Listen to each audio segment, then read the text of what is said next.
Les crimes du Vatican, chapitre 6, le prophète.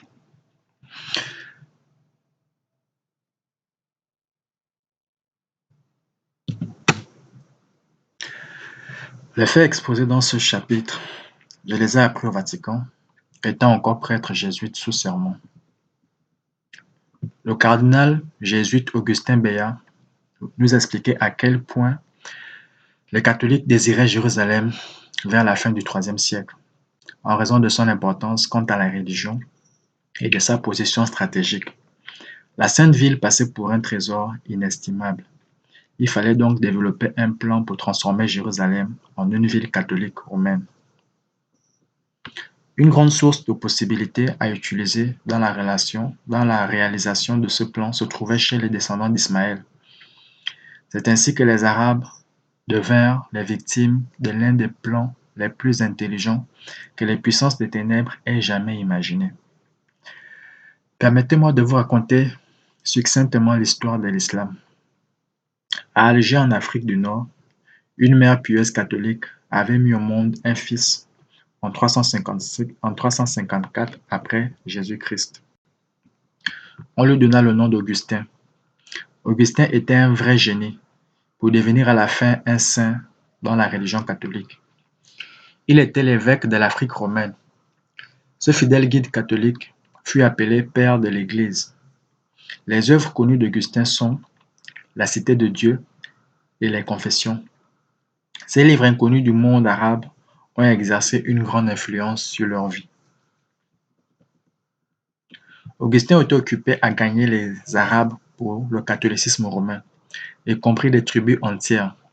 Cependant, bien des Arabes sentaient une forte répulsion par rapport à la catholicité, ne voulant pas accepter ce système. Au fil du temps, on envoya des espions chez des nomades éloignés qui rejetaient le catholicisme, pour répandre le bruit qu'un jour, un grand guide paraîtrait, ayant la mission de réunir tous les Arabes. 200 ans après Augustin, vers 570 après Jésus-Christ, Mahomet naquit à la Mecque, en Arabie Saoudite. Cet homme devait changer le cours de l'histoire mondiale. Mahomet lui-même se donnait le nom de messager de Dieu. Il fonda une grande religion, l'islam. Mahomet était un guide prodigieux. Tout d'abord, je voudrais montrer comment le monde d'aujourd'hui voit la religion islamique. Ensuite, je vais partager avec vous ce que j'ai appris au Vatican, comment en réalité l'islam vit le jour. Vous en serez choqués. Ce que je vais vous dire ressemble à l'histoire la plus incroyable d'un complot dont vous n'avez jamais entendu parler. Voici comment le monde voit la grande religion de l'islam, fondée par Mahomet, ayant presque 1 milliard d'adeptes. Leur lieu le plus saint, c'est la Mecque, en Arabie Saoudite. C'est aussi la ville natale de leur prophète Mahomet. L'islam affirme qu'Abraham et son fils Ismaël ont construit une maison de Dieu près de la source Zamzam qui a sauvé la vie à Ismaël et à sa mère. L'original de la maison de Dieu était petit si vous le comparez à la nouvelle construction en pierre de 15 mètres de haut qui l'a remplacée. C'est la Kaaba, la maison de Dieu. Les fidèles musulmans dans le monde entier prient 5 fois par jour dans la direction de ce lieu saint, s'adressant directement à leur Dieu Allah. À la Mecque, les fidèles musulmans entourent la Kaaba en versant des larmes, demandant des bénédictions, exprimant le désir ardent de jouir de la présence d'Allah au paradis. Les 3 religions principales ont quelque chose de commun. Chacune a un lieu saint d'où elle attend les instructions divines. Les catholiques romains considèrent le Vatican comme un lieu saint. Les juifs pensent que le mur des lamentations est un lieu saint. Les musulmans voient la Mecque comme un lieu saint. Chaque groupe croit recevoir, en visitant ces lieux saints, des bénédictions pour toute la vie. Au début, les visiteurs apportaient des dons dans la maison de Dieu à la Mecque, et les gardiens de la Kaaba étaient aimables envers tous ceux qui y venaient. Certains apportaient leurs idoles, et pour ne pas froisser ces gens, les gardiens posaient ces idoles dans le sanctuaire. Les Juifs considéraient la Kaaba comme une demeure lointaine de Dieu, tant qu'elle ne fut pas profanée par les idoles. Finalement, on n'eut plus accès à la source Zamzam parce que la tribu gardant les lieux saints était devenue hostile. Cette tribu était du Yémen et s'appelait Jouroum. Les Jouroumites avaient aussi le contrôle sur la Mecque. Finalement, les gens s'opposèrent aux Jouroumites en voulant les expulser. En partant, les Jouroumites jetèrent une partie du trésor de la Kaaba, les dons des pèlerins qui s'y rassemblaient pendant des années, dans la source de Zamzam. Ils l'ont remplie de sable et la source a disparu. La tribu des Kouzaïtes l'a prise en charge en permettant que le dieu moabite Oubal soit posé dans la Kaaba et ainsi l'idolâtrie continua. Les Kouzaïtes furent remplacés par les Kourachites, une puissante tribu qui descendait d'Ismaël. C'est alors qu'apparut à la Mecque un homme respecté chez les Kourachites, bien qu'il ait été de la tribu d'Hachim. Son nom était Abd al-Muttalib ou bien Abd al-Muttalib, le grand-père du prophète Mohammed. Al-Muttalib eut des visions par lesquelles il fut instruit de l'endroit où il pourrait trouver la source. L'esprit lui disait de chercher du sang, de l'excrément, une fourmilière et des oiseaux qui picorent. Il trouva cette trace entre deux idoles où les Kourachites offraient leurs sacrifices. Il s'est mis à creuser et finit par trouver la source et son trésor, devenant ainsi le héros de la Mecque.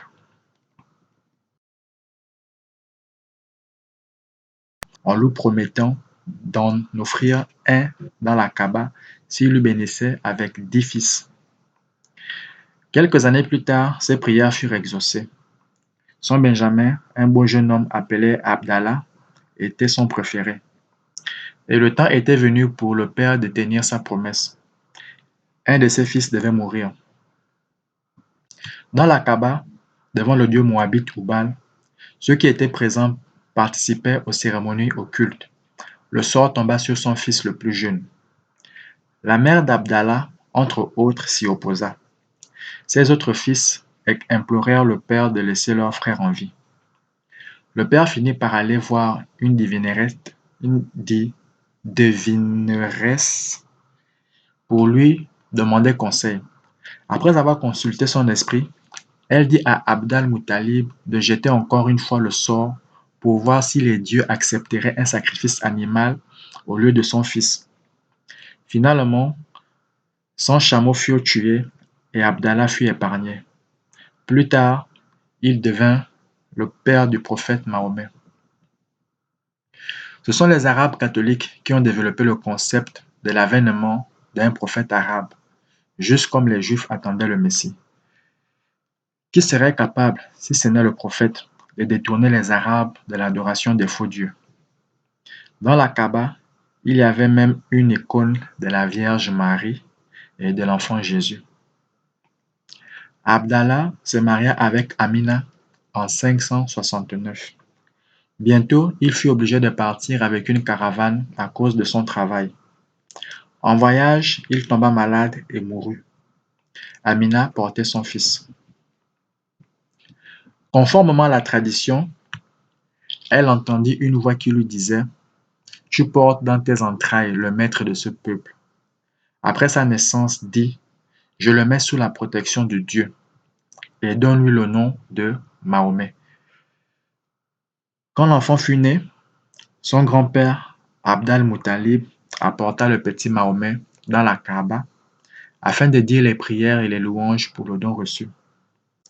Les fils des grandes familles arabes, dans les villes telles que la Mecque, étaient envoyés dans le désert pour passer un certain temps de leur enfance avec les tribus des Bédouins, où ils étaient bien entraînés, évitant en même temps la mort causée par les épidémies dans les villes.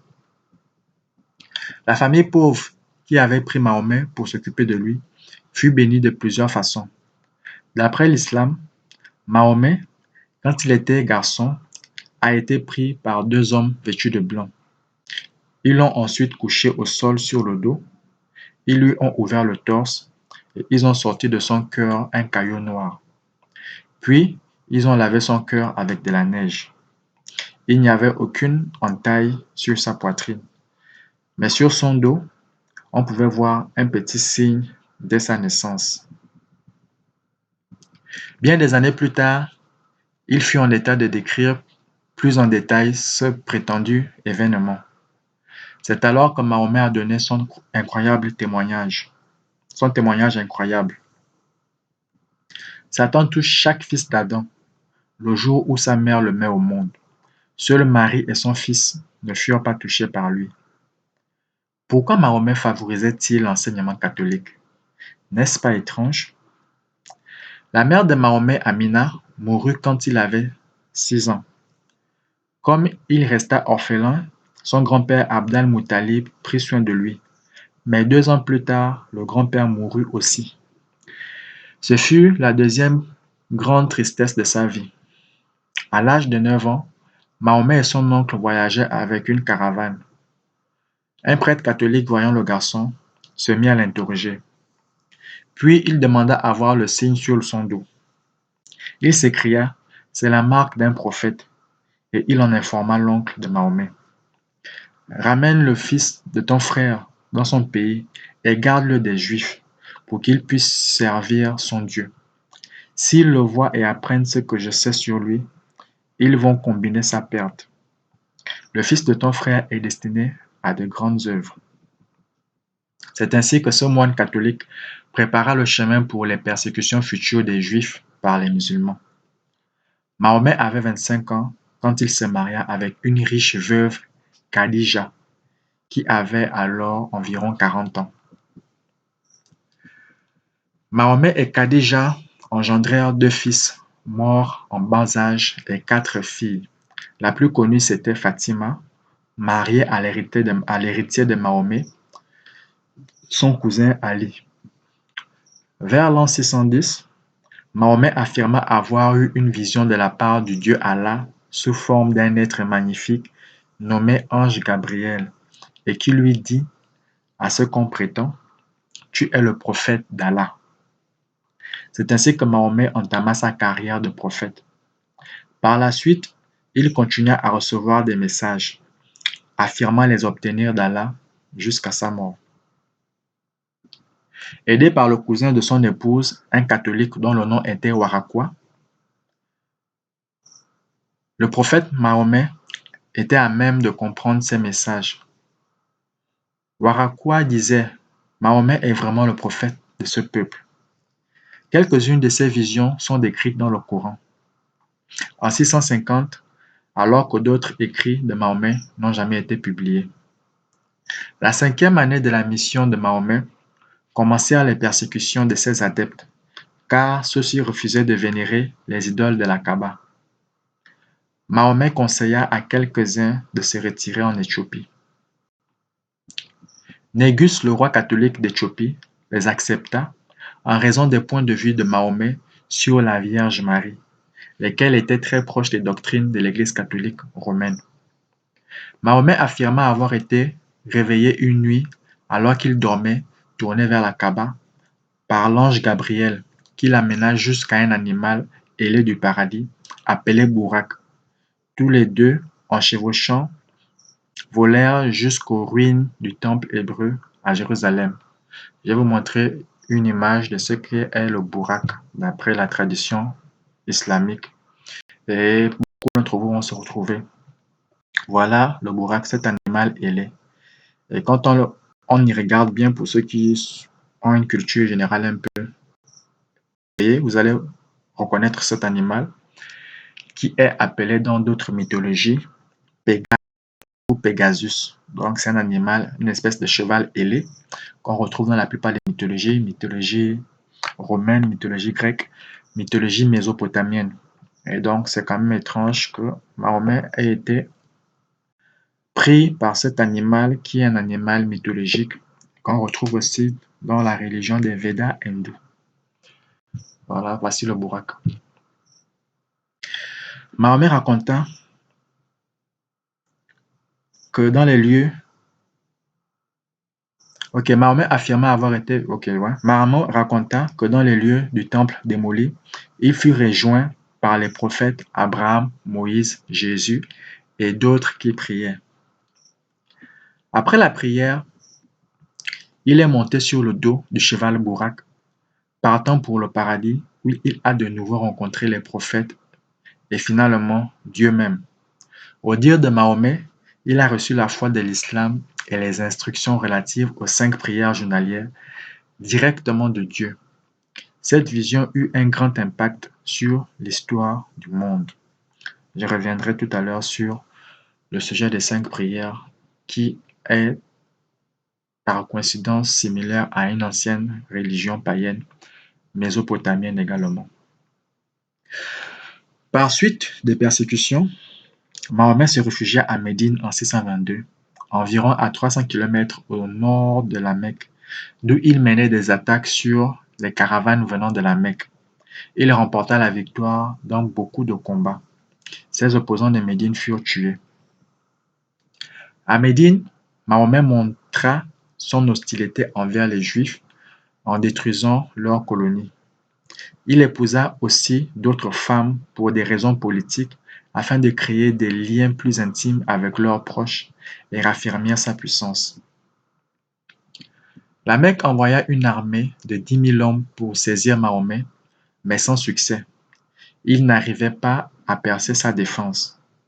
Après une nuit de vent orageux et de pluie, la grande armée recula et ce fut une vraie débâcle. Mahomet n'avait pas l'intention de dévaster la Mecque, mais de lui faire accepter l'islam. L'année 630, Mahomet, à la tête de ses 10 000 hommes, conquit la Mecque et la Kaaba fut purifiée d'idoles. Mahomet voulut créer sa propre religion. Il avait besoin d'aide pour sa tribu puissante. En établissant Allah, Dieu de la lune qu'il vénérait, en tant que Dieu unique, il se proclama le prophète d'Allah. Je vais le souligner ici. Mahomet voulut créer sa propre religion. Il avait besoin d'aide pour sa tribu puissante. En établissant Allah, Dieu de la lune, qu'il vénérait, en tant que Dieu unique, il se proclama le prophète d'Allah. Je vais faire une parenthèse pour montrer en fait c'est qui le Dieu lunaire. Parce que c'est la question que je me suis souvent posée, sans affirmer ou infirmer quoi que ce soit. Je me contente de raisonner et je vous invite à faire la même, à faire raisonner tout comme moi. La tradition islamique dit que Mahomet a reçu sa vision sur le mont Hira vers 610. Or, il avait environ 40 ans. Or, 40 ans à une telle époque, et même jusqu'à aujourd'hui, c'est quasiment toute une vie en fait. Sinon la moitié d'une vie, mais à cette époque encore, 40 ans, c'était quasiment toute une vie. Donc, si c'est à 40 ans qu'il est venu connaître Allah, selon la tradition islamique, de 0 à 39 ans, quelle divinité adorait-il? Il est quand même bizarre qu'il y ait du silence à ce sujet. Parce que c'est une question que je me pose et que je vous invite à vous poser. Vu que c'était des tribus païennes, la plupart des tribus arabes, et elles adoraient des divinités diverses de Mésopotamie et d'Arabie. Quel dieu Mahomet adorait-il avant, soi-disant, Allah? Or, il s'avère que la tribu Qurayshite à laquelle il appartient avait pour principale divinité le dieu lune. Alors, je profite de cette parenthèse aussi pour voir à quoi ressemble le dieu lune. Et vous allez vous-même vous retrouver avec les images parce que je préfère laisser les images parler d'elles-mêmes. Donc, nous sommes là pour un point. Voilà quelques images sur Google du dieu lune qui était appelé en Mésopotamie Sin. En d'autres lieux, il était appelé La. En Égypte, il était appelé La. Je vais vous montrer les images. Voilà le La égyptien avec le croissant de lune et la sphère représentant soit l'étoile ou le soleil. Et vous allez voir ce symbole sur toutes les statues du dieu lune. Sur la statue de dieu Sin ici, on voit le même symbole, étoile, croissant de lune, soleil. Si cette autre image, c'est la même image, on voit ici En Mésopotamie, à Babylone, c'était toujours le même symbole, la lune au milieu, le croissant de lune, l'étoile, le soleil. Sur toutes les images, selon les différentes civilisations, Mésopotamie, chez les Sumériens, c'est le même symbole à chaque fois. Chez les Babyloniens, chez les Assyriens, chez les Anunnaki, c'est toujours le même symbole. Croissant de lune, étoile et soleil. Alors, voici déjà le symbole du dieu lune. Et on va voir si ces symboles ne nous sont pas familiers. Alors, lorsqu'on arrive ici, dans les lieux de culte de nos, je vais les appeler comme ça, frères, on voit ce symbole du dieu lune, toujours jusqu'à présent, sur les mosquées, sur les lieux de prière. La question que je me pose et que je me suis souvent posée et que j'invite beaucoup d'entre vous à se poser, vous voyez ici, la plupart des mosquées, je ne vous informe de rien, la plupart des mosquées, des lieux de prière, ont ce symbole de croissant de lune et d'étoile, symbole pourtant de divinité païenne, le dieu lune, Sin, appelé aussi Kuduru et différents noms qu'il portait dans les différentes mythologies, dans les différentes civilisations passées. Il s'appelle aussi Nana, ainsi de suite. Et dans la vidéo précédente, on a vu que toutes les divinités qui sont relatives à la lune et au soleil venaient de Sémiramis et de Nimrod et de leur fils Tammuz. C'est de ces trois-là qu'est venue toute l'idolâtrie de la terre. Leurs noms n'ont fait que changer au cours de l'époque, de l'histoire, des régions, mais c'est toujours Sémiramis et Tammuz. Tammuz représentant la réincarnation du soleil ou l'étoile, Sémiramis qui s'était déifié en lune et Baal qui avait été déifié en soleil. Et donc ici, sur les photos du dieu Sin ou dieu lunaire, on voit toujours ce symbole-là qui représente le symbole de Sémiramis et de Tammuz. Il est quand même étrange que sur les mosquées de l'islam, religion qui dit adorer le vrai Dieu, on retrouve toujours ce symbole du dieu lune. Et ce n'est pas que sur les lieux de prière, vous verrez étrangement que même sur les drapeaux de la plupart des pays maghrébins, on voit toujours ce symbole du dieu lune. Ce n'est pas l'objet de la vidéo. Je veux parler dans les parce qu'on pourrait aussi parler du calendrier islamique qu'on appelle Hégire, qui est bizarrement un calendrier lunaire, des fêtes ou cérémonies de prière telles que le ramadan, les consorts qui sont toujours fixés par rapport à la lune. Bon, bref, vous allez vous-même, en réfléchissant juste un tout petit peu, voir qu'il y a toujours un culte lié à la lune dans les pratiques de l'islam actuel. Bref, donc à vous, je vous laisse face à votre réflexion à vous-même. On continue. L'histoire témoigne qu'avant l'islam, les Sebinsi en Arabie adoraient le dieu de la lune, qui était marié à la déesse du soleil. Ils avaient engendré trois filles appelées Alat, Al-Uzza et Manat. Devenant des idoles, celles-ci furent vénérées comme filles d'Allah. Et en fait, Alat, celle-ci, était aussi souvent considérée comme la déesse lune ou déesse de la fécondité. Et voici cette divinité égyptienne qui s'appelle aussi, comme par hasard, La, L-A-H, était aussi considérée comme la divinité de la fécondité et de la prospérité. Donc, allez-y voir les liens, vous pouvez faire les recherches en profondeur sur ce point.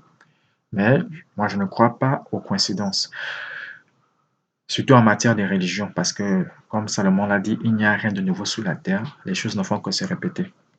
Donc, le croissant de lune est partout connu comme le symbole de l'islam, comme je l'ai déjà montré dans les photos.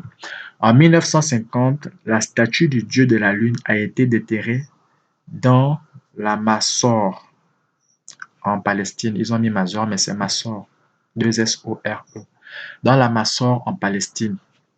La figure ci-après représente Allah assis sur le trône Sur sa poitrine se trouve un croissant de lune.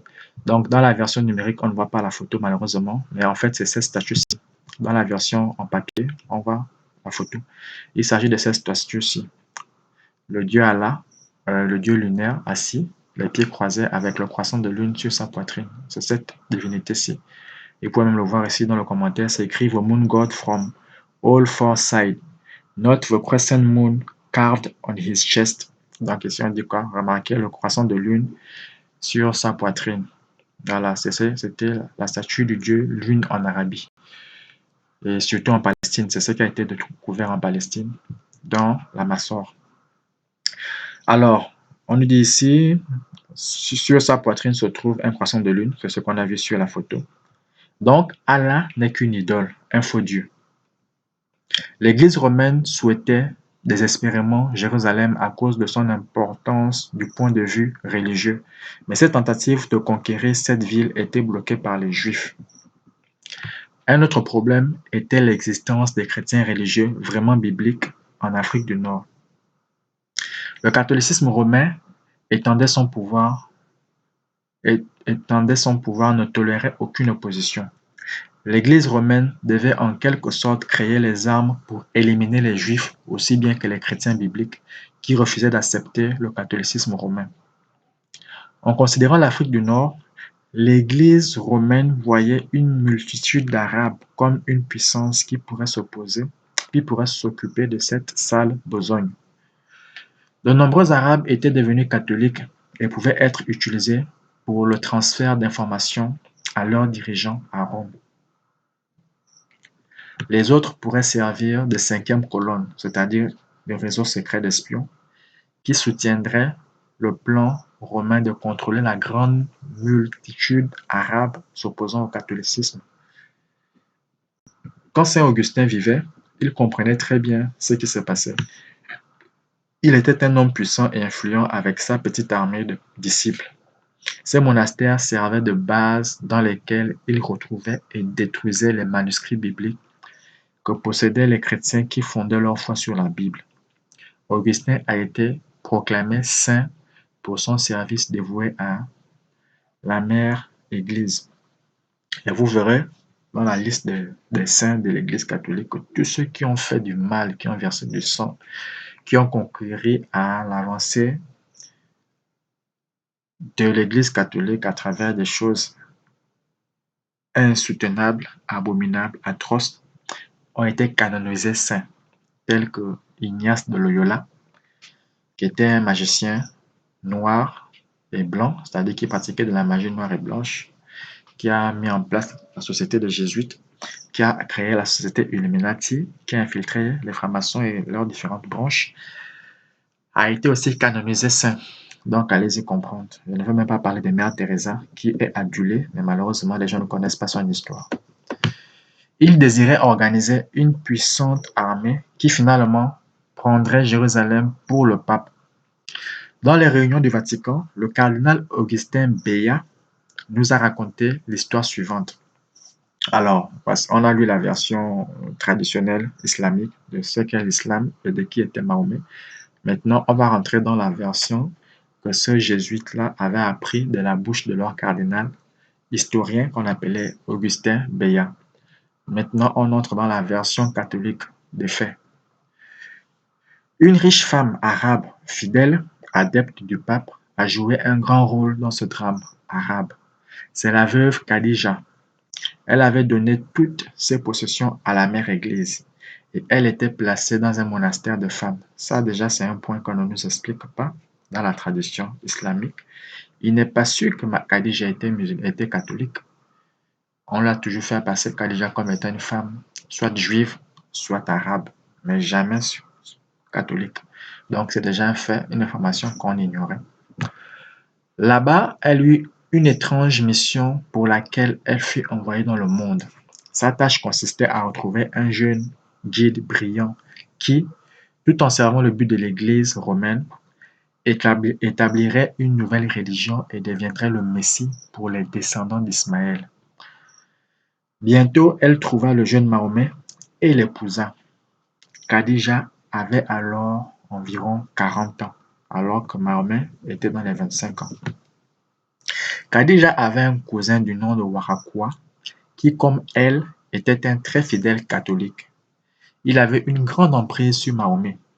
Comme conseiller de Mahomet, Rome le repéra. Rome retrouva cet homme. L'argent n'était pas un problème. Des maîtres furent envoyés à Mahomet pour l'entraîner d'une manière intense. Mahomet accepta les écrits du saint Augustin sous l'influence de Waraqwa et il devint le partisan de ses idées. Cela le prépara pour la grande vocation. Par l'intermédiaire de l'Église romaine, les démons fermèrent la porte aux Arabes en les privant, durant des siècles, de pouvoir entendre la vérité de la Bible. Selon les ordres de Rome, les Arabes catholiques en Afrique du Nord se mirent à répandre la rumeur sur un grand prophète qui aurait été choisi par Dieu. Pendant la formation de Mahomet, on lui suggéra que les Juifs étaient ses ennemis. De même, on lui disait que les catholiques étaient les seuls vrais chrétiens, tandis que les autres qui se disaient chrétiens n'étaient que des trompeurs et enfants du diable destinés à la destruction. Bien des musulmans, même aujourd'hui, croient cet enseignement démoniaque. Lorsque Mahomet a commencé à recevoir des visions dans une grotte dans la montagne de Hira, non loin de la Mecque, Waraqwa, cousin catholique de la femme de Mahomet, se mêla largement à l'interprétation des visions données à Mahomet. Enfin, il s'en était suivi le livre saint de l'islam appelé le Coran, qui contient la plupart des visions de Mahomet. Il est intéressant de noter que, dans une première phase, les musulmans avaient la protection des rois catholiques parce que les révélations de Mahomet étaient liées à la Vierge Marie. Mais les œuvres de Mahomet n'étaient pas encore publiées. À présent, elles sont dans les mains de saints hommes d'une haute dignité dans la foi de l'islam, les ayatollahs. En nous racontant tout cela au Vatican, le cardinal Béat dit: ces écrits sont gardés parce qu'ils contiennent des informations établissant le lien entre le Vatican et l'islam. Les deux parties ont tant d'informations l'un sur l'autre que, si cela venait à être découvert, ce serait un grand scandale et une vraie catastrophe pour les deux religions. Au moment de la mort de Mahomet, il y eut une véritable explosion de la religion islamique. Les tribus nomades réunirent leurs forces au nom d'Allah et de leur prophète Mahomet. Dans leur saint livre, le Coran, Jésus passe pour un prophète. Si le pape est son représentant sur la terre, alors il doit être aussi un prophète de Dieu, ce qui a amené les adeptes de l'islam à vénérer le pape comme un saint homme de plus. Le pape progressait rapidement. Il donna aux généraux arabes certains documents leur permettant d'attaquer et de conquérir les nations de l'Afrique du Nord. Ici, ce n'est pas dit, mais j'ouvre la parenthèse, ces documents, c'était des bulles papales. Chaque conquête qui était faite, avant chaque conquête, les musulmans devaient recevoir des bulles papales, c'est-à-dire des permis d'attaquer, des permis de conquérir, venant du pape, signé par le pape lui-même. Ok. Le Vatican a assuré le financement de ces grandes armées islamiques en échange de ces trois services. Premier, élimination des juifs et des chrétiens bibliques qu'ils appelaient infidèles. 2. Protection des moines d'Augustin et des catholiques romains. 3. Conquête de Jérusalem pour le pape et l'Église romaine. Et effectivement, pendant toutes les croisades, il est quand même étrange de constater que les musulmans ou les arabes musulmans convertis à l'islam ne s'en prenaient jamais aux catholiques. Bizarrement. Et vous pouvez fouiller dans l'histoire, vous ne verrez pas de traces où les arabes musulmans aient massacré des catholiques en Europe ou en Afrique du Nord. Il n'y a pas de traces. Étrangement. La campagne d'Afrique du Nord commença. Avec le temps, la force de l'islam devint de plus en plus grande. Les juifs et les chrétiens bibliques furent tués et Jérusalem tomba aux mains des musulmans. Il est intéressant de noter que, durant cette période, les catholiques ne furent jamais attaqués, comme je viens de dire, pas plus que leur sanctuaire, effectivement, lui-même il le confirme ici. Le jour du paiement arriva, le pape demanda Jérusalem. Jusqu'alors, les généraux arabes triomphaient partout où ils allaient. Ils croyaient que rien ne pourrait leur barrer la route. À l'instigation de Waraqua, Mahomet a écrit un grand mensonge dans le Coran, qu'Abraham voulait offrir Ismaël en sacrifice. La Bible est claire que c'est Isaac qui devait être sacrifié, tandis que Mahomet a mis le nom d'Ismaël au lieu de celui d'Isaac. À cause de cela et des visions de Mahomet, les fidèles musulmans ont construit une mosquée, le dôme du rocher, en l'honneur d'Ismaël à l'endroit de l'ancien temple juif détruit en 70 après Jésus-Christ, faisant ainsi de ce dernier le second lieu saint de la religion islamique. Comment céder alors un tel sanctuaire au pape?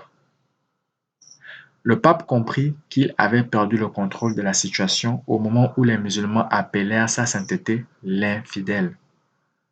En se croyant prédestinés à conquérir le monde pour Allah, les généraux musulmans commencèrent à regarder dans la direction de l'Europe. Les ambassadeurs islamiques vinrent voir sa sainteté à Rome pour obtenir la permission d'envahir des pays européens, c'est-à-dire pour obtenir la permission d'avoir des bulles papales. Sans ces bulles, aucune attaque ne se faisait.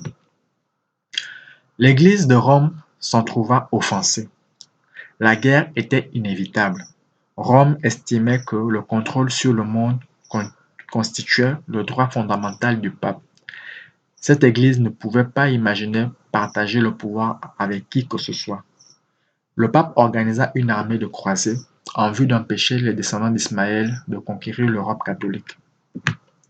La guerre continua durant des siècles. Et cette guerre, on a appelé ça les croisades. Et ce n'était pas une guerre musulman-chrétienne, c'était une guerre catholique-musulman. Il faut être précis dans les mots. C'était une guerre contre le catholicisme. Donc, la plupart des historiens disent islamique chrétien, mais ce n'était pas une guerre islamique chrétienne. C'était une guerre catholique chrétienne. Ce détail est très très important, il faut le comprendre. Et Jérusalem échappa aux mains du pape. Byzance tomba. L'Espagne et le Portugal furent aussi attaqués par les forces islamiques.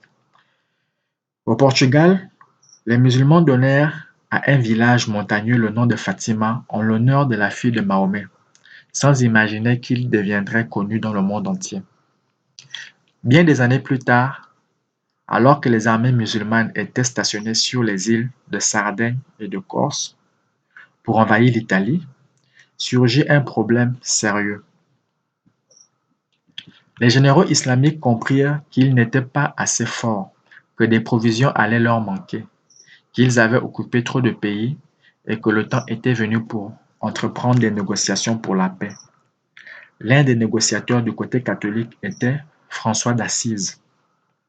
On passa par des arrangements formels pour aboutir finalement à la signature d'un concordat.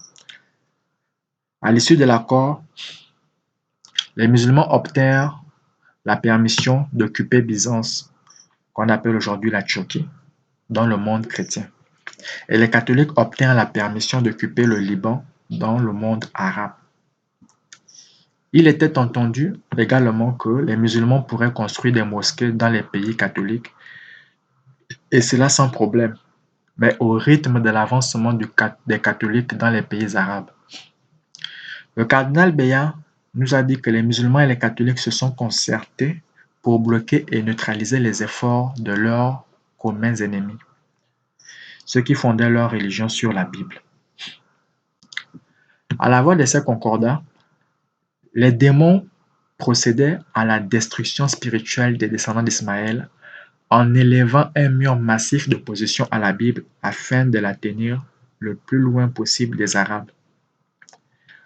Après la signature du concordat, les musulmans suivirent les ayatollahs, leur haute autorité et d'autres guides religieux. L'Église romaine, de son côté, organisa une campagne pour susciter la haine contre les musulmans arabes et les juifs. Avant, ils cohabitaient en paix. Toute l'assemblée musulmane jetait des regards soupçonneux sur la Bible, croyant que ceux qui la respectaient étaient des démons dont le but consistait à empoisonner et à détruire les enfants d'Allah. Le plan des jésuites fut d'établir le contrôle complet sur l'islam. En 1910, le Portugal devint un État socialiste. Il y avait partout des drapeaux rouges. L'Église catholique dans ce pays faisait face à un grand problème. Les dirigeants du mouvement socialiste désiraient détruire la puissance de l'Église. L'apparition de la Vierge Marie n'était plus qu'une question du moment favorable. Il fallait tirer le plus grand profit possible de ce phénomène et pas seulement reprendre le Portugal sous le contrôle du Vatican. Les jésuites voulaient y mêler aussi la Russie et l'endroit où cette vision se produirait. Le village de Fatima devrait avoir un rôle crucial dans l'effort d'attirer les musulmans dans l'église mère. En 1917, la Vierge Marie apparut à Fatima. L'apparition de la Mère de Dieu fut un succès complet. On jouait la carte de la tromperie sur des foules. Et quel en fut le résultat? Un grand échec pour les socialistes du Portugal.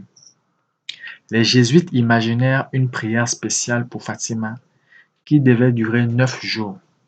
Cette prière en Afrique du Nord demandait l'établissement de bonnes relations avec le monde islamique. Les Arabes ont cru naïvement que ces prières étaient en l'honneur de Fatima, la fille de Mahomet. Je tiens ici à ouvrir une parenthèse que chaque fois que les jésuites voulaient que Marie apparaisse quelque part, elle finissait par apparaître. Les jésuites ici sont des experts en magie noire et en magie blanche, car tenant ces secrets des écrits de Ignace de Loyola, le fondateur de la Société des Jésuites. Ils peuvent donc faire apparaître des fantômes, je vais appeler ça comme ça, peu importe le nom qu'on donne à ces esprits, ce sont des fantômes, des démons. Ils peuvent donc faire apparaître ces fantômes qui ressemblent à une vierge dans n'importe quelle région du monde, quand, où ils veulent. Et c'est la raison pour laquelle chaque fois qu'ils ont désiré une apparition de la Vierge Marie, soi-disant, cette apparition apparaissait également. Les catholiques dans le monde entier se mirent à prier pour la conversion de la Russie.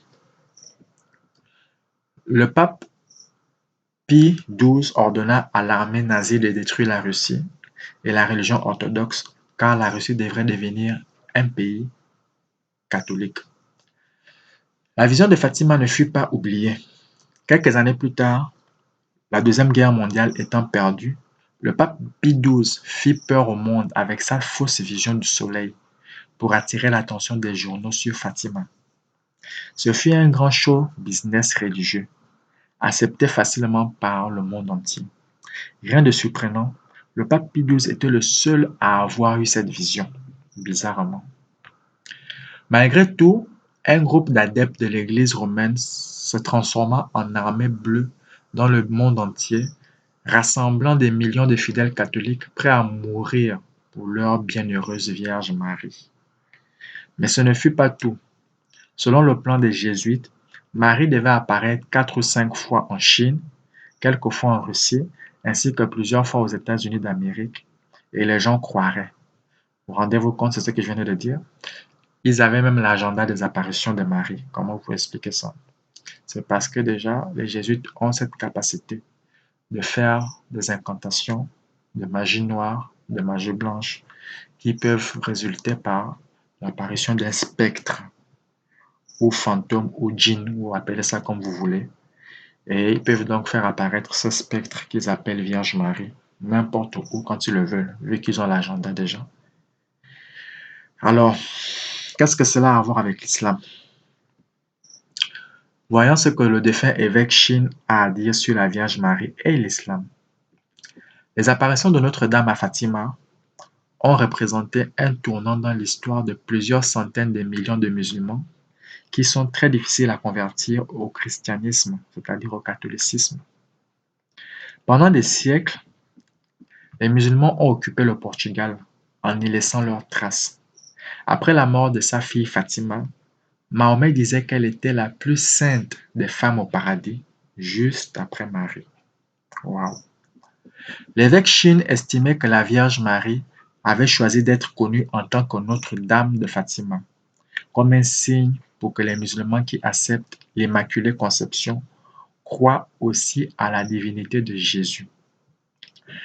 Il souligna que les statues de la Vierge Marie, apportées par les pèlerins, étaient reçues avec enthousiasme de la part des musulmans en Afrique, en Inde et dans d'autres lieux, et que c'est pour cette raison que maintenant beaucoup de musulmans venaient à l'Église catholique. En tant que directeur de la Société catholique pour la propagation de la foi, l'évêque Chine parlait avec autorité. Dans la seconde moitié du XIXe siècle, l'Espagne connut une grande agitation politique. Sa monarchie catholique trébuchait et la reine fut privée de la couronne en 1868. L'Espagne devint une république pendant 2 ans. La monarchie fut rétablie et dura jusqu'en 1923. Comme la situation politique empirait, l'Espagne redevint chaotique. Le Vatican exerça de fortes pressions contre l'Espagne quand elle choisit à nouveau de devenir une république. L'Église catholique commença aussitôt le sabotage. De 1931 à 1936, 5 présidents se succédèrent. Les catholiques espagnols témoignaient de l'irrévérence envers le Vatican. Jamais ils n'auraient pu imaginer ce que celui-ci leur préparait. En imposant des taxes sur les propriétés ecclésiastiques et en interdisant aux prêtres et aux religieuses d'enseigner dans les écoles d'État. Les catholiques espagnols contrecarraient les projets de l'Église romaine. C'est pourquoi cette dernière fit un plan pour leur destruction sous prétexte d'une prétendue lutte contre le communisme. Bien que de nombreux présidents de la République espagnole aient été instruits par des jésuites, eux aussi s'opposaient aux dirigeants de l'Église romaine. Les dirigeants au sommet de l'Église catholique romaine contactèrent les dirigeants islamiques. Ces derniers avaient une dette envers le Vatican à cause de la tromperie concernant Jérusalem. En signant le concordat, ils promirent d'aider le pape si le besoin se présentait et même de l'aider militairement s'il le désirait.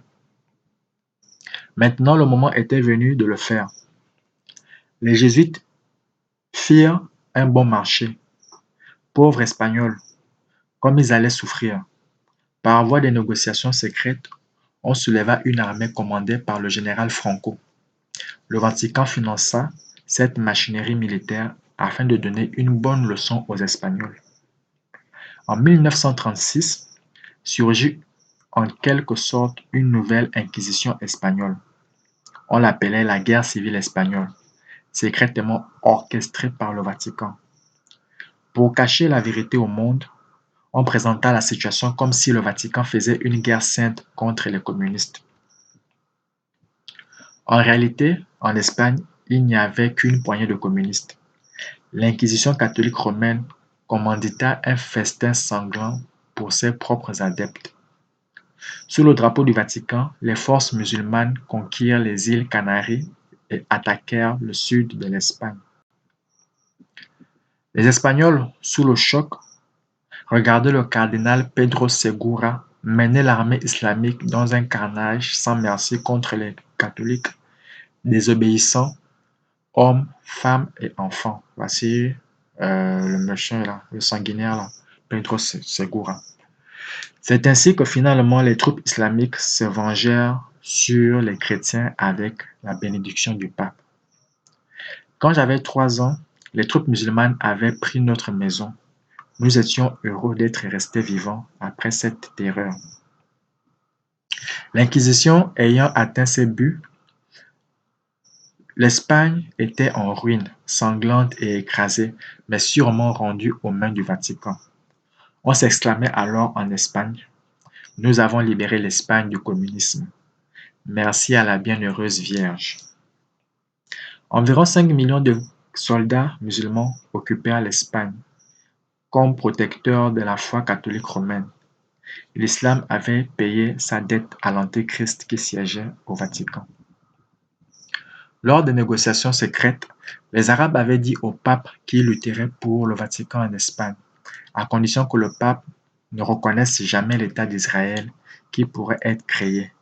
Le pape tomba d'accord.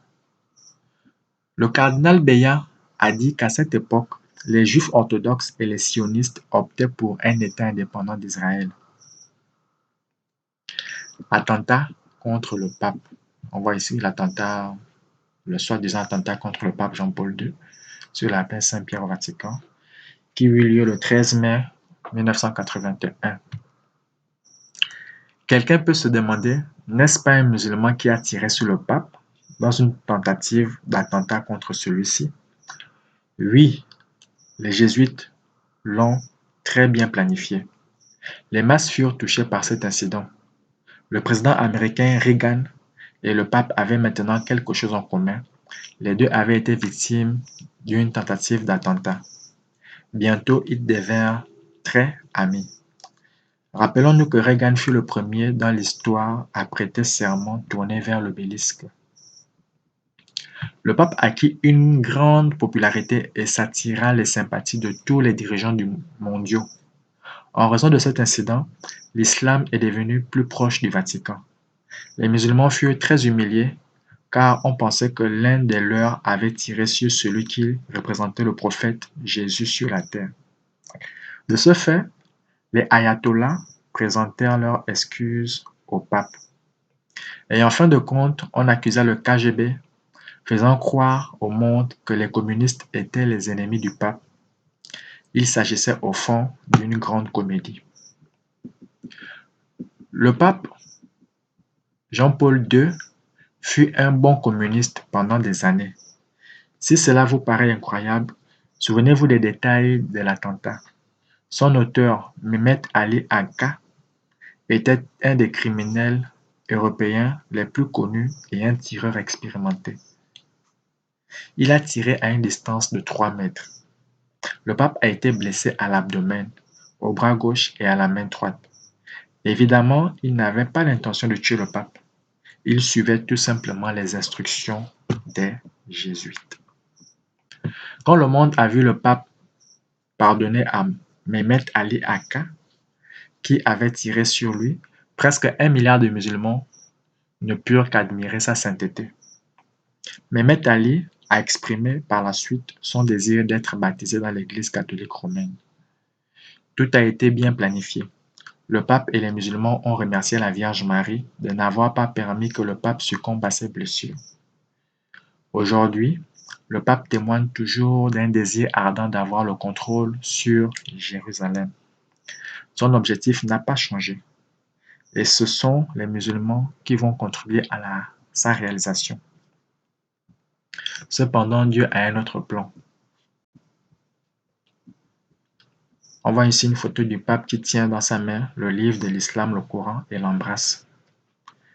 On voit ici une photo de la Kaaba tout en bas et le dôme du rocher que les musulmans avaient construit sur les ruines de Jérusalem alors que le pape attendait que ce lieu lui soit restitué, ou moins lui soit donné.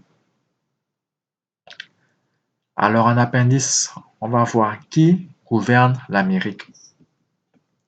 L'Église catholique romaine est la plus puissante organisation dans le monde entier en ce qui concerne les finances, la religion et la politique. Je répète, l'Église catholique romaine est plus, est la plus puissante organisation dans le monde en ce qui concerne les finances, la religion et la politique. Le Vatican est un véritable État avec toutes ses prérogatives telles que les immunités diplomatiques ou similaires. L'Église romaine a aussi sa banque, la seule banque dans le monde qui n'est pas passible de révision, ce qui veut dire que c'est un lieu idéal pour le blanchiment d'argent, n'ayant aucun contrôle. Ce n'est pas par hasard qu'il y a autant de mafieux en Italie. Pourquoi c'est dans le pays où il y a le Vatican qu'il y a autant de mafieux? Allez-y, vous posez la question. La Banque du Vatican, qui s'appelle Institut pour les œuvres religieuses, EQR, investit de grosses sommes d'argent dans le monde entier, dans l'immobilier, dans les banques et dans d'autres compagnies connues. Outre les affaires directes, il y a une entrée d'argent donnée par les croyants. On estime que l'Église romaine a approximativement 1 milliard de fidèles. Le Vatican contrôle les principaux courants dans le monde à l'aide de ces organisations, dont les membres sont des hommes puissants exerçant des fonctions importantes dans le domaine de la politique, des finances, ainsi de suite. Par exemple, les plus importantes organisations du Vatican, dont les membres ont prêté serment de loyauté envers l'Église et le pape, sont les Jésuites, la Société secrète des Chevaliers de Malte, l'Opus Dei, les Chevaliers de Colomb et d'autres. C'est l'armée du pape, les cavaliers, de la même manière qu'autrefois dans l'histoire, mais d'une façon beaucoup plus subtile et perfide qu'aujourd'hui. Les jésuites sont le principal levier catholique qui contrôle toutes les autres organisations. Il y a une hiérarchie non formelle dans ce système où le général jésuite représente l'autorité principale, d'où son titre de général. Ses subalternes l'appellent le père général. C'est ce qu'on peut voir aussi sur leur site officiel. Donc ici, on voit une ancienne photo du pape Benoît XVI avec le général jésuite Adolfo Nicolas. Le général jésuite actuel, élu en 2008, c'est un Espagnol, Adolfo Nicolas, né en 1936 au temps de la montée du fascisme, dans une famille qui était grande sympathisante d'Adolf Hitler, dont il porte le nom. D'où le nom Adolfo. Adolfo vient de Adolphe. Voilà. Selon la hiérarchie romaine, le général jésuite est proposé chez les chevaliers de Malte, chez ceux de Colomb et dans l'Opus Dei. Les jésuites agissent en secret, tandis que les membres des organisations telles que les chevaliers de Malte, l'Opus Dei, les chevaliers de Colomb sont pour la plupart des sociétés connues. Par exemple, le frère de l'ancien président de l'Amérique, George Bush, Jeff Bush, par ailleurs gouverneur de la Floride, est un chevalier de Colomb. Il ne manque pas de baiser la main du pape et de lui faire preuve de sa loyauté. Les chevaliers de Malte sont les plus nombreux, devenus aujourd'hui une société secrète, probablement la plus grande dans le monde entier. Parmi les membres figure le maire de New York, Michael Bloomberg, l'homme le plus puissant parmi les milliardaires, d'après une enquête du magazine Forbes. Ensuite, Frank Carlucci, autrefois un grand fonctionnaire de la CIA, maintenant le premier homme du groupe américain Carlyle, un des plus grands commerçants d'armes dans le monde. En fait, le groupe Carlyle figure parmi les plus grandes compagnies du monde. Ainsi donc, les chevaliers de Malte contrôlent la majeure partie de l'industrie militaire. Parmi les membres des cavaliers de Malte, des chevaliers de Malte, on trouve aussi Michael Chertoff, le directeur de Homeland Security, du service américain pour les affaires douanières et celles de l'immigration. L'Église romaine introduit consciemment ces hommes dans ses services par lesquels on réalise la politique de changement de la structure démographique de l'Amérique. Par exemple, les Espagnols, les immigrés de l'Amérique du Sud qui parlent espagnol, surtout les Mexicains, sont à présent une puissante machine à voter en Amérique. Aujourd'hui, ils sont plus nombreux que les Noirs. Et ils sont presque tous des catholiques. Ainsi, chaque année, les catholiques deviennent de plus en plus nombreux en Amérique. Ça, c'est un détail qui échappe à beaucoup. Effectivement, on oublie que le Canada et le Mexique sont trop, mais vraiment catholiques. Alors, les catholiques suivent souvent, je m'excuse de l'expression, mais bêtement leurs dirigeants. Parce que ce n'est pas une religion assise sur une lecture personnelle de la parole de Dieu. Parce que tous ceux qui l'ont fait, qui ont lu la Bible d'eux-mêmes, ont fini par quitter cette institution. Donc, les dirigeants ont une très très grande influence sur les adeptes qui suivent souvent leur élite, qui elle-même tient les ordres d'en haut, des jésuites, qui eux la tiennent du Vatican. Et c'est la raison pour laquelle, lorsqu'ils arrivent aux États-Unis, ils représentent une très très grande force pour le pape. Le roi espagnol Juan Carlos est également un membre éminent des Chevaliers de Malte, sous le contrôle duquel se trouve entre autres l'Espagnol Javier Solana, un haut fonctionnaire de l'Union européenne qui était le chef de NATO à l'époque où on a bombardé la République socialiste de Yougoslavie. En Amérique, vous pouvez voir les photos ici, donc tous ces gars se connaissent. En Amérique, à la tête des Chevaliers de Malte se trouve le cardinal de New York, Edward Egan, celui qui est ici. Lors de la destruction des tours jumelles du 11 septembre 2001, Egan était le chef des Chevaliers de Malte en Amérique. Le directeur de la CIA, George Tenet, donc un des subordonnés d'Egan, était aussi membre de la même organisation.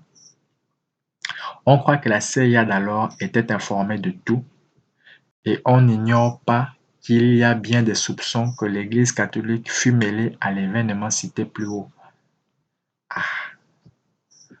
Le plus grand banquier du XXe siècle, David Rockefeller, est aussi membre des Chevaliers de Malte. Les membres de la Cour suprême d'Amérique, Samuel Alito et Antonin Scalia, tous les deux catholiques, sont aussi chevaliers de Malte.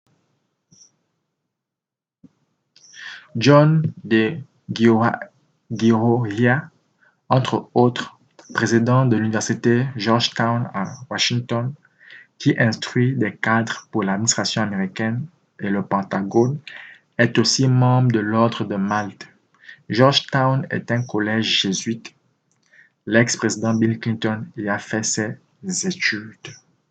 La plupart des collèges en Amérique, parmi lesquels la célèbre université Fordham à New York, sont contrôlés par les jésuites.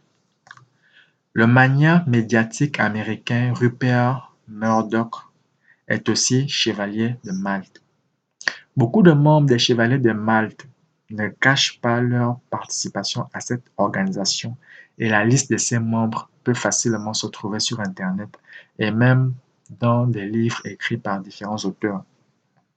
Il est bien connu que les membres des organisations, à l'instar des jésuites et leurs sections, telles que les Chevaliers de Malte, sont infiltrés dans la franc-maçonnerie et des organisations secrètes semblables.